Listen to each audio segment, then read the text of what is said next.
Friends, welcome to సోజస్ kitchen and my family వ్లాగ్స్లో ఈరోజు ఇంకొక వ్లాగ్తో మీ ముందుకు వచ్చేస్తా. మా వర్షిక్ మాత్రమే ఈరోజు స్కూల్ ఉంది, రిస్తాకి స్కూల్ లేదు.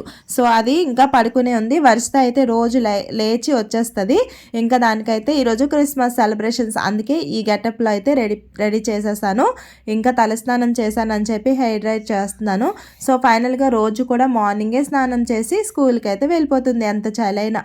సో ఇంకా మా రిషి అయితే పడుకొని 9:30కి అలా లేచింది. ఇంకా లేచినప్పుడే మొహం అయితే పేచీలు, నూడిల్స్ కావాలి అని చెప్పి.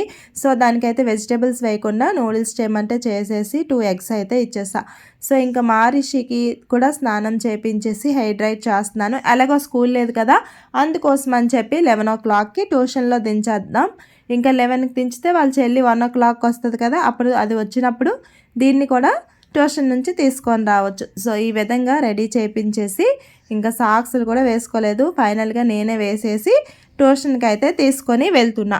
ఇంకా ట్యూషన్ తీసుకొని వెళ్ళి హ్యాపీగా ఇంటికి వచ్చిన తర్వాత నేనైతే ఆఫ్టర్నూన్ లంచ్ కోసం ఈరోజు అన్ని మిక్స్ వెజ్ బిర్యానీ చేస్తున్నాను. ఈ విధంగా కుక్కర్లో బటర్ని యాడ్ చేసుకొని ఎన్ని రకాల గరం మసాలా స్పైసెస్ ఉంటే అవన్నీ కూడా యాడ్ చేసేస్తా.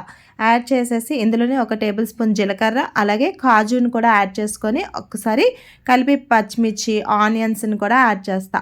చక్కగా ఒక 2 to 5 minutes ఫ్రై చేసిన తర్వాత ఇందులో 1 టేబుల్ స్పూన్ వరకు అల్లం వెల్లుల్లి పేస్ట్ని యాడ్ చేస్తా. ఈ అల్లం వెల్లుల్లి పేస్ట్ యాడ్ చేసి చక్కగా ఫ్రై అయిపోయిన తర్వాత ఒక మీడియం సైజు టమాటాలు ఉంటాయి కదా, 2-3 టమాటాలను తీసుకొని చక్కగా ముక్కలుగా కట్ చేసేసి ఇందులో యాడ్ చేసేస్తాను. ఒకసారి 2 minutes అయిపోయిన తర్వాత చక్కగా ఇందులోనే mushroom, next green peas, carrot, potato, next అన్నీ క్యాప్సికమ్ ఇవన్నీ వేసేసి కొంచెం సాల్ట్, అలాగే ఈరోజైతే సహీ బిర్యానీ మసాలా యాడ్ చేశాను.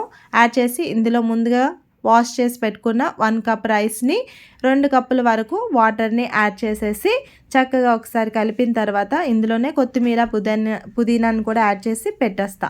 ఇంకా 3 విజిల్స్ వచ్చిన తర్వాత టేస్టీ అయినా అలాగే హెల్దీగా ఉండే ఈ బిర్యానీ అయితే రెడీ అయిపోయింది. సో ఇంక ఇది పక్కన పెట్టేసి మా వర్షితాన్ని తీసుకురావడానికి వెళ్ళాను. దాని మాటల్లోనే చూశాను. ఎవరన్నారు? అవునా, ఏమిచ్చారు? ఏది చూపించు. ఒరే చాక్లెట్స్ ఏమన్నా నాకు? నిజంగా బాగున్నావు. ఎందుకు అలా అడుగుతున్నావు? సో చూసారు కదా, ఇంకా మా చిన్నదైతే ఈ విధంగా పొంగిపోతూ ఉందన్నమాట. దానికి నచ్చింది వేసినందుకు. ఇంకా ట్యూషన్ నుంచి మా రిషి కూడా వచ్చింది. ఏదో డిఫరెంట్గా చూస్తుంది, ఎప్పుడు రెడీ అవ్వదు కదా. సో ఫైనల్గా ఇద్దరిని ఇంటికి తీసుకొని వచ్చేసాను. వచ్చిన తర్వాత ఇంకా బిర్యానీ, పెరుగు చట్నీ. ఈరోజు ఏం వంట చేయాలనిపించలేదు. సో సింపుల్గా ఈ విధంగా చేసేసాను కదా ఆఫ్టర్నూన్ లంచ్కి. ఇంకా మా రిషికి అయితే అన్ని వెజిటేబుల్స్ వేస్తే తిందు. ఏదైనా దాని చేతితో తినాలంటే దానికి చాలా బద్ధకం. ఇంకా నేనే నా చేతితో తినిపిస్తే ఏ కర్రీ అయినా కూడా తినేస్తుంది, అలా ఏం ఉండదు. కాకపోతే దాని చేతితో అయితే తిందు. సో వెయిట్ చేస్తుంది అనమాట. ఈ విధంగా మా చిన్నది మాత్రం అలా కాదు. అది జంక్ ఫుడ్కి కొంచెం దూరంగా ఉంటుంది, హెల్తీ ఫుడ్కి కొంచెం దగ్గరగా ఉంటుంది అనమాట. ఏ ఫుడ్ అయినా సరే చాలా స్లోగా తింటుంది. కాకపోతే ఇలాంటి హెల్తీ ఫుడ్ ఇచ్చినప్పుడు కొంచెం జాగ్రత్తగా, స్లోగా, మంచిగా, నీట్గా అయితే తినేస్తూ ఉంటుంది అనమాట. మా రిషి అయితే అస్సలే తిందు, అలా వెయిట్ చేస్తుంది. నేను తినిపిస్తాను కదా, అప్పుడు ఎంతైనా సరే చక్కగా తింటూ ఉంటుంది అనమాట. దాని చేతితో తిందంతే. సో ఇప్పుడైతే ఇంకా ఆఫ్టర్నూన్ లంచ్ తినిపించేసి ఈవినింగ్ టైంలో అలా ఒక కేక్ తయారు చేద్దామని చెప్పి ఒక డ్రై ఫ్రూట్స్, రాగి పిండితో కేక్ తయారు చేశాను. ఆల్రెడీ వీడియోని పోస్ట్ చేశాను. ఎవరైతే వీడియోని చూడలేదో ఒకసారి చెక్ చేయండి.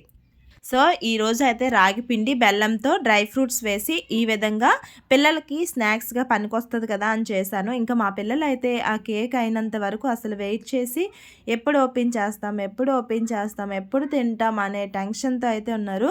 చాలా పర్ఫెక్ట్గా, అలాగే స్పాంజీగా, చాలా టేస్టీగా అయితే వచ్చింది. ఇంకా మా పిల్లలు వెయిట్ చేస్తారా, చక్కగా వాళ్ళే ఇంకా బర్త్డే అంట కేక్ కట్ చేసేసి తినేశారు. ఇంకా నైట్ అయితే అన్నయ్య కోసం వెయిట్ చేస్తున్నారు. గోధుమ పిండి అయిపోయింది. ఒక 10 kgs అయితే ఆడించి తీసుకురమ్మని చెప్పారు మా హస్బెండ్. సో అందుకోసం అని చెప్పి తీసుకొని వస్తే మా రిషి అయితే గేట్ దగ్గరే తీసుకొని ఇంట్లో పెట్టేస్తుంది. సో ఇంకా అన్నయ్యకి కూడా కేక్ ఇచ్చా.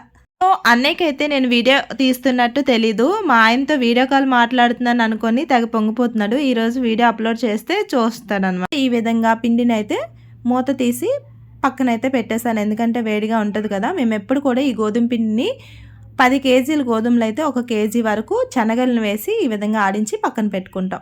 సో తర్వాత ఇంకా మా పిల్లలు అయితే 8:30కే అలాగే పడుకుని పోయారు. సో ఈరోజు ఈ వ్లాగ్ అనేది ఇంతటితో ఎండ్ చేస్తున్నాను. మరి మీకు నచ్చిందా? నచ్చితే ఒక లైక్ చేయండి, సబ్స్క్రైబ్